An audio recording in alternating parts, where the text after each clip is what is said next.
और अब बात करते हैं कवर स्टोरीज की।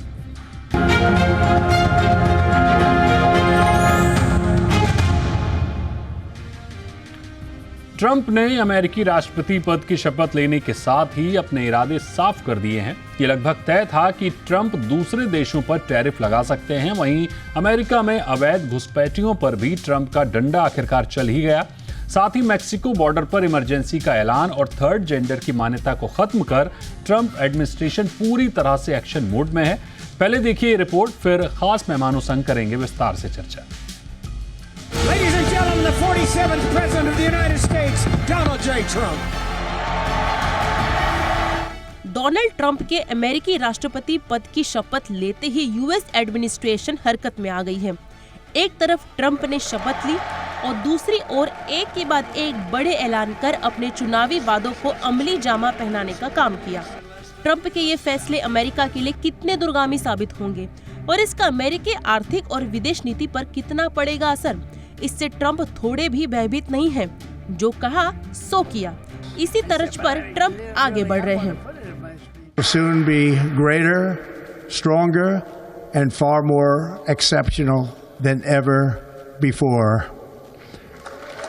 बात करें ट्रंप के बड़े ऐलानों की तो आर्थिक मोर्चे पर ट्रंप काफी गंभीर दिखते हैं। यही वजह है कि आते ही सबसे पहले उन्होंने दूसरे देशों पर टैरिफ लगाने का ऐलान कर दिया।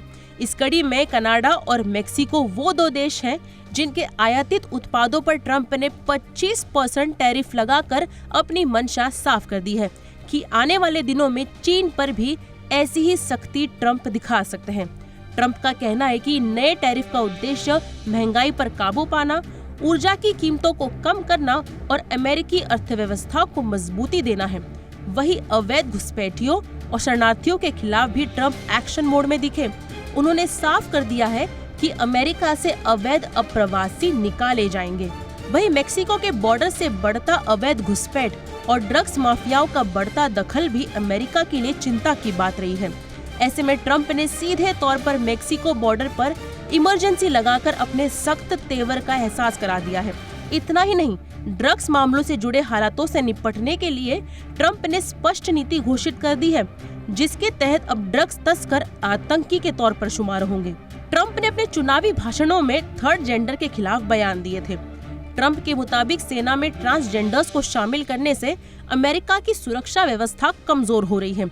ऐसे में उन्होंने इस मुद्दे पर अपना रुख साफ करते हुए थर्ड जेंडर की मान्यता को खत्म करने का ऐलान कर दिया है। अब अमेरिकी सरकार के लिए सिर्फ दो जेंडर, पुरुष और महिला होंगे। दरअसल ट्रंप ने अमेरिका फर्स्ट नीति का नारा देकर अमेरिकियों को अपने पक्ष में करने का काम किया। जाहिर है यही स्लोगन उन्हें दोबारा राष्ट्रपति बनाने में मददगार साबित हुआ। अब ऐसे में अपने दूसरे कार्यकाल में ट्रंप कितने मुखर तरीके से अमेरिका को आगे ले जाने का काम करते हैं, आने वाले दिनों में ये ट्रंप एडमिनिस्ट्रेशन की सबसे बड़ी चुनौती होगी। ब्यूरो रिपोर्ट, जी मीडिया। और इस मुद्दे पर चर्चा के लिए हमारे साथ दो खास मेहमान जुड़े हुए हैं। हमारे साथ हैं सुरेश के गोयल, पूर्व राजनयिक हैं। सुरेश जी, बहुत स्वागत है आपका। और हमारे साथ हैं doctor Sunil Kumar Sinha, senior economist हैं। सुनील सर, आपका भी बहुत स्वागत है जी बिजनेस पर। सबसे पहले सुरेश सर आपके पास आएंगे, आपसे समझना चाहेंगे कि राष्ट्रपति ट्रंप ने शपथ लेते ही एक्शन मोड में वो नजर आए और जिन मुद्दों पर उन्होंने चुनाव लड़ा था, अपने पहले भाषण में उन्होंने और मजबूती के साथ पेश किया। ट्रंप के इस कार्यकाल के लिए आपका नजरिया क्या कहता है? देखिए, कल जब उन्होंने ओथ ली, और अब पहली बात मैं ये कहूंगा कि मैं उनकी स्पीच को सुन रहा था। मैंने पहली बार ऐसा देखा कि किसी इनकमिंग राष्ट्रपति ने भाषण दिया हो ओथ टेकिंग सेरेमनी के टाइम पर और इतना लंबा, आधे घंटे से ज्यादा बोले वो। करेक्ट। इससे पहले भाषण हुए, छोटे हुए, 15 मिनट के करीब। और दूसरी चीज कि उस आधे घंटे के भाषण में पहले 15 मिनट जो उससे पहले ब्रिटेन राष्ट्रपति का शासनकाल था, उसका बहुत भारी क्रिटिसिज्म किया गया। उसको एक तरह से कहा गया कि जो अमेरिका की हालत है, ये करप्शन है, ये है, वो है। अभी तो मेरे को याद भी नहीं है। काफी सारी चीजें उनके टाइम पर हुई हैं। एक चीज जाहिर थी कि ट्रंप का ज्यादातर एजेंडा डोमेस्टिक एजेंडा है। करेक्ट। डोमेस्टिकली वो देखना चाहते हैं कि अमेरिका, जो एक विजन था वर्ल्ड वॉर 1, वर्ल्ड वॉर 2 के टाइम पर, कि एक सुपर पावर है, सबसे ज्यादा महत्वपूर्ण देश है, शक्तिशाली है, तो उनके जो विजन है वो ये है कि अमेरिका फिर उस जगह पर पहुंचे जहां कहा जाए कि America is the only power in the world. अब वो चाहते हैं ये करना, तो उनकी चाहे वो आर्थिक नीतियां हो, चाहे ट्रेड की नीतियां हो, या जियो स्ट्रेटेजिक नीतियां हो, वो सभी उस डायरेक्शन में है। करेक्ट। लेकिन जो उन्होंने अनाउंसमेंट की कि सदर्न बॉर्डर पर इमरजेंसी कर देंगे, आप कह रहे हैं कि मैक्सिको से किसी को अंदर नहीं आने देंगे, उनको वापस मैक्सिको भेज देंगे। ज्यादातर जो अमेरिका में जो लेबर फोर्स है, चाहे इंडस्ट्री में या एग्रीकल्चर में या कहीं से भी हो, वो labour force white collar force America की है, लेकिन काफी सारी फोर्स माइग्रेंट लेबर है। ओके। चाहे वो एग्रीकल्चर में हो, चाहे वो ऑटो इंडस्ट्री में हो, कहीं भी हो वो, आप देख लीजिए उसको। तो उन्होंने ये शायद ध्यान दिया या नहीं दिया, लेकिन ध्यान दिया होगा राष्ट्रपति हैं आफ्टर ऑल, कि जो लोग आए हैं वो लोग अमेरिका की इकोनॉमी का हिस्सा हैं, वो कहाँ जाएंगे। दूसरी चीज, आप टैरिफ कम कर लेंगे, अच्छी बात है, टैरिफ कम कीजिए। आपने एक्सटर्नल रेवेन्यू सर्विस का आपने ऐलान कर दिया। चीजें महंगी होंगी, जो चीजें महंगी होंगी उनका असर किस पर पड़ेगा, जो डोनाल्ड ट्रंप का सपोर्ट बेस है, poor American, poor white collar American workers, white workers, उनके ऊपर असर पड़ेगा, वो खरीद नहीं पाएंगे ये। इसके साथ साथ अमेरिकन इकोनॉमी में जो भी वो कर रहे हैं प्रोडक्शन, उसमें जो इनपुट मटेरियल है उसका कॉस्ट बढ़ जाएगा ये। बिल्कुल। तो मेरा ख्याल है कि उनकी एक महत्वाकांक्षा है कि मेरे को ये करना है, और उन्होंने उसको लेकर के अनाउंसमेंट कर दिए हैं। ओके। धीरे धीरे करके as a realism comes down, तो उनका क्या वो बदलाव करेंगे क्या नहीं करेंगे, वो देखने वाली बात। जी ठीक बात है। सुनील सर, आपसे समझना चाहेंगे कि ब्रिक्स देशों को साफ संकेत दिया है कि डॉलर का विकल्प खोजने पर 100% टैरिफ लगाया जा सकता है। रूस, ईरान को स्विफ्ट सिस्टम से पहले ही बाहर किया जा चुका है।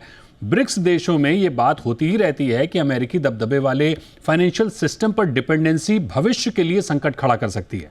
जाहिर तौर पर इस बार ट्रंप और दबाव बनाते हुए दिखेंगे।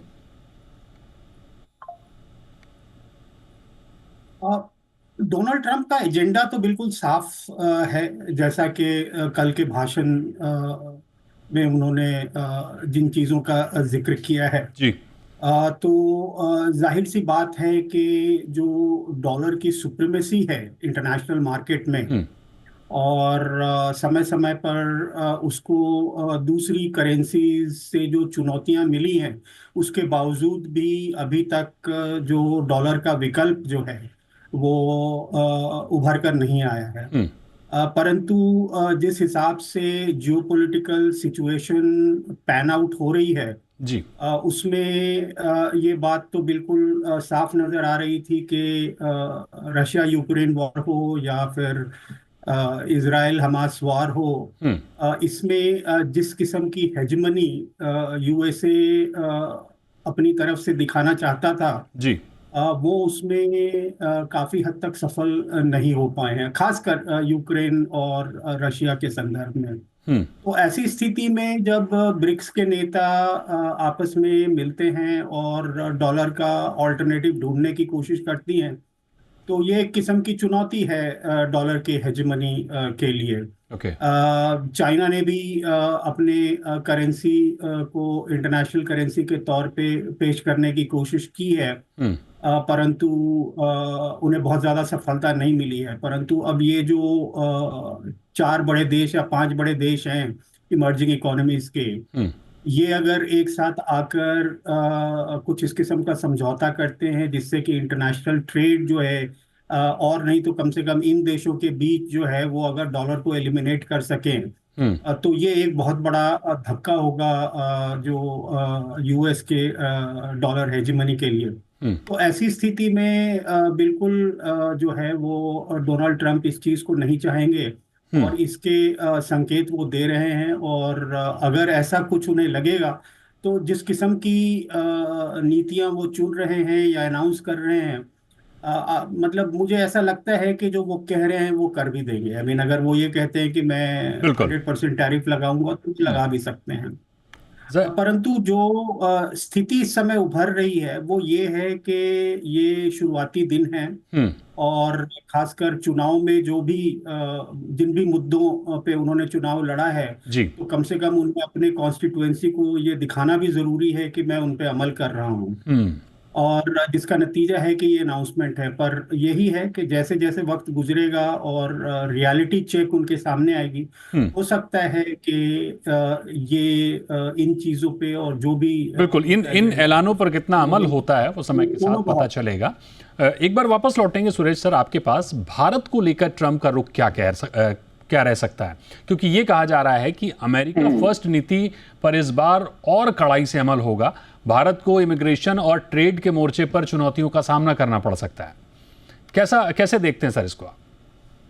देखिए, आपने ये जो मुद्दा उठाया है ये बहुत गंभीर मुद्दा है ये। मैं देखता हूं कि हमारे जो पॉलिटिकल सर्कल्स में, पॉलिटिकल लेवल पर एक कंफर्ट लेवल सा जनरेट हो रहा है कि प्रधानमंत्री मोदी और ट्रंप साहब के बीच में अच्छी खासी दोस्ती है, तो इस दोस्ती के नाते वो भारत को अच्छी तरह समझेंगे, ये करेंगे।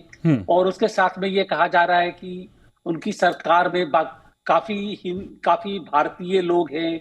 विवेक रामास्वामी आए वहां पर, और कल बड़ी अटकलें लगाई जा रही थी कि उषा वॉन्स भी जो है, हालांकि सेकेंड लेडी हैं, लेकिन तो कहा जा रहा था कि काफी हिंदुस्तानी लोग हैं जो FBI के नए डायरेक्टर हैं, पटेल साहब। लेकिन एक चीज आप देखेंगे कि जिस तरह से आज विवेक रामास्वामी को अलग कर दिया गया उनको चढ़ाने के बाद में, कि president Trump is his own man. वो सक्सेसफुल रहे हैं, अपने डिसीजन लिए हैं, जहां लोगों को साथ में लिया है, और जहां देखा कि चाहे वो इलोन मस्क हो या कोई भी हो, उनको लगा कि उनसे उनको चैलेंज मिल रहा है पॉलिटिकल लेवल पर, जिससे उनकी सत्ता या उनका अपना एग्जिस्टेंस खतरे में है, वो एक मिनट नहीं लेंगे उनको अलग थलग करके दूध में से मक्खी की तरह निकाल करके फेंकने नहीं। बिल्कुल। तो हमें समझना होगा कि ट्रंप के लिए दोस्तियां महत्वपूर्ण हैं, लेकिन उनके अपने एजेंडे से ज्यादा नहीं। एक तो चीज ये, तो उस एजेंडे में अगर देखा जाए, उनको लगता है कि एक चीज मैं कहना चाहूंगा, भारत का जो महत्व है उनके लिए भारत का महत्व है कि रीजनली इंडो पैसिफिक में या वैश्विक तौर पर जो चाइना से एक जो बैलेंसिंग फैक्टर है वो खाली भारत है, और कोई देश नहीं है इस टर्म पर। तो वो भारत को प्रमोट करना चाहेंगे कि वो चाइना को टेक ऑन करे, चाइना से बैलेंस करे, चाहे व्यापार के तौर पर हो या जियोपॉलिटिक्स के तौर पर हो, स्ट्रेटेजिक तौर पर। उस तरह से बात देखा जाए तो भारत को वो जरूर महत्व देंगी। लेकिन अगर लगता है कि भारत की जो आकांक्षाएं हैं, महत्वाकांक्षाएं मैं कहूंगा, ट्रेड में हो या अपनी पावर से हो, उससे एक जो मेक अमेरिका ग्रेट अगेन, या उनका जो एक विजन है कि अमेरिका एक सुपर पावर है, जैसे मैंने पहले कहा कि उसके ऊपर खतरा पहुंच रहा है, तो वो कुछ ना कुछ एक्शन जरूर लेंगे। आपने देखा था पहले टर्म में भी, जब वो यहाँ पर आए थे अहमदाबाद में बैठे हुए क्रिकेट स्टेडियम में, उन्होंने एक दो रिमार्क्स ऐसे करे थे विच वर नॉट क्वाइट प्लेजेंट, थोड़े डेरोगेटरी रिमार्क्स थे वो जो उन्होंने करे थे ये। तो उनके लिए भारत का महत्व है, लेकिन ऐसा नहीं है कि हमको वो हमेशा ही आगे रखेंगी। तो हमें इस दौरान पे एक जो अपॉर्चुनिटी है, जब भारत का महत्व है, हमको आगे आकर के अपनी इंडस्ट्री को, मैन्युफैक्चरिंग सेक्टर को इतना डेवलप करना चाहिए कि America looks at India as an option for China, economically और पॉलिटिकली। जी, ठीक बात, बड़ी अहम बात कही आपने। सुनील सर, आपसे मेरा सवाल ये होगा कि चीन पर ट्रंप का रुख थोड़ा नर्म दिख रहा है, क्योंकि एक अखबार की रिपोर्ट मैं देख रहा था, उसके अनुसार उन्होंने अपने सलाहकारों से कहा है कि कमान संभालने के 100 दिनों के भीतर ही वो चीन जाना चाहते हैं। चीन से बढ़ रही नजदीकियां हमारे लिए कितनी बड़ी चिंता है? चीन उनका एक बहुत बड़ा ट्रेड पार्टनर है, तो चीन के साथ सारे संबंध जो हैं वो बिल्कुल एब्रप्टली तोड़े नहीं जा सकते हैं, क्योंकि अगर आपने ट्रेड से रिलेटेड जो भी मुद्दे हैं उनके ऊपर आपने वही रुख रखा जो आपने अपने चुनाव के दौरान कहा था, तो उसका असर जो है US अर्थव्यवस्था पे पड़ेगा, और वहाँ पे जो है इन्फ्लेशन जो है उसमें बढ़ोतरी हो सकती है। तो ऐसी स्थिति में वो एक किस्म का सामंजस्य बनाने की कोशिश करेंगे, जिसमें वो अपनी कॉन्स्टिट्यूएंसी को ये भी दिखाना चाहेंगे कि he is acting very tough against China, but at the same time उनकी कोशिश ये रही कि वो टफनेस जो है एक किस्म की एब्रप्ट जो ट्रेड वॉर में ना बदल जाए, जिसका कि खामियाजा जो है यूएसए को भुगतना पड़े। क्योंकि चाइना ने इनके पिछले टर्म में भी जो कुछ भी टैरिफ वॉर हुआ था, उससे बहुत ज्यादा चाइना प्रभावित नहीं हो को वो बहुत ज्यादा प्रभावित नहीं कर पाए थे। चाइना ने अपने जो ट्रेड है उनको और डायरेक्शन में और कंट्रीज की तरफ डायरेक्ट करके काफी हद तक अपने आप को संभाला था। जैसा कि रशिया ने ऑयल एक्सपोर्ट पे बैन लगने के बावजूद भी जो किया है, China was able to do exactly the same thing. पर एक चीज जरूर है कि इस समय जो भारत की स्थिति है वो पहले से जरूर बेहतर होगी, क्योंकि चाइना प्लस वन स्ट्रैटेजी की जो बात कर रहे हैं, तो ट्रंप के आने से वहां पे एक संभावना जरूर नजर आती है। परंतु वो संभावना जो है वो गिव एंड टेक की संभावना होगी। उसमें भारत ये नहीं एक्सपेक्ट कर सकता है कि यूनिलैटरली या हमारी जो इच्छाएं हैं उनको ट्रंप मान लेंगे। वो अगर हमारी कुछ बातें मानेंगे तो अपनी भी कुछ बातें जो है वो हमसे मनवाएंगे। तो ऐसे में कई जो प्रोडक्ट्स हैं जिसपे के टैरिफ जो या हम जो इंपोर्ट ड्यूटीज लगाते हैं वो उनकी नज़र में बहुत ज़्यादा है। तो उनकी कोशिश ये होगी कि अगर वो हमें ट्रेड के लिए उत्साहित करते हैं, तो साथ ही साथ वो ये भी चाहेंगे कि भारत भी जो अपनी इंपोर्ट ड्यूटीज हैं कुछ उन प्रोडक्ट्स के ऊपर कम करे। तो ये गिव एंड टेक रिलेशनशिप होगा। गिव एंड टेक रिलेशनशिप होगा, बिल्कुल अहम बात कही आपने। सुरेश सर, आपसे मेरा सवाल ये होगा कि जैसे कि हमने देखा कि ट्रंप के राष्ट्रपति बनने से, शपथ लेने से पहले ही हमने देखा इजराइल और हमास का एक तरह से समझौता हो गया। रूस यूक्रेन के समझौते पर भी कयास लगाए जा रहे हैं कि जल्द ही हो सकता है। तो युद्ध का समझौता और ट्रंप का आना एक नया दबदबा बनता हुआ दिख रहा है। वर्ल्ड ऑर्डर कैसे देखते हैं आप ट्रंप के आने के बाद से? देखिए, इसको सवाल को मैं बात करने से पहले एक चीज चीन के बारे में कहना चाहूंगा। ट्रंप के लिए चाइना अब खाली एक ग्लोबल ऑर्डर की बात नहीं है। और ये बात मैं कह रहा हूं क्योंकि जो उन्होंने ओथ में कहा है कि हम पनामा कनाल को चीन को नहीं देना चाहते थे। करेक्ट। तो उनका जो एक्शन है पनामा कनाल के लिए, वो पनामा के लिए नहीं है खाली, वो चीन के लिए। वो देख रहे हैं कि चीन कंट्रोल कर रहा है उसको। मैक्सिको से जो खतरा है उनको कि चीन की वहां पर इतनी इंडस्ट्री बन गई है मैक्सिको में कि ऑटो इंडस्ट्री यूएसए की उससे इफेक्ट हो सकती है ये। तो एक तरह से अगर देखा जाए, चाइना को वो देखते हैं कि as a domestic threat to the USA, और डोमेस्टिक थ्रेट अगर जब बन जाता है ये, तो ट्रंप फिर जो है जद्दोजहद पर उतर आएंगे ये। तो हमें खाली चाइना को ऐसा नहीं देख रहे कि वो एक ग्लोबल फैक्टर है, वो इतना महत्वपूर्ण नहीं है ये। अच्छा, इसको कहने के बाद में आपके सवाल पर आता हूं। हमास की बात कर रहे थे आप, यूक्रेन की। कल ट्रंप ने अपनी ओथ टेकिंग सेरेमनी में दो चीजें कही कि जो उनकी अपनी जो सिक्योरिटी पॉलिसीज हैं वो फोकस करेंगी अमेरिका की अपनी डिफेंस पर। और दूसरी चीज ये कही कि America must become a super power again. America is a global power, बहुत महत्वपूर्ण देश है ये। लेकिन इस ग्लोबल सुपर पावर को बाहर के देशों के जो बाहर के युद्ध हैं वो उसमें भाग नहीं लेगा।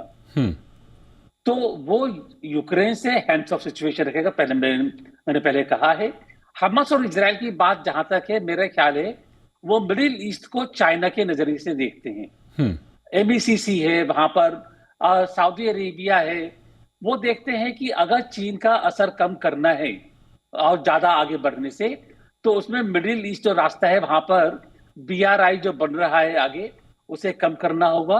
और BRI को कम करने के लिए जो कनेक्टिविटी है, ग्लोबल कनेक्टिविटी, उस ग्लोबल कनेक्टिविटी में मिडिल ईस्ट और यूरोप किसी हद तक साथ देने की उम्मीद है ये।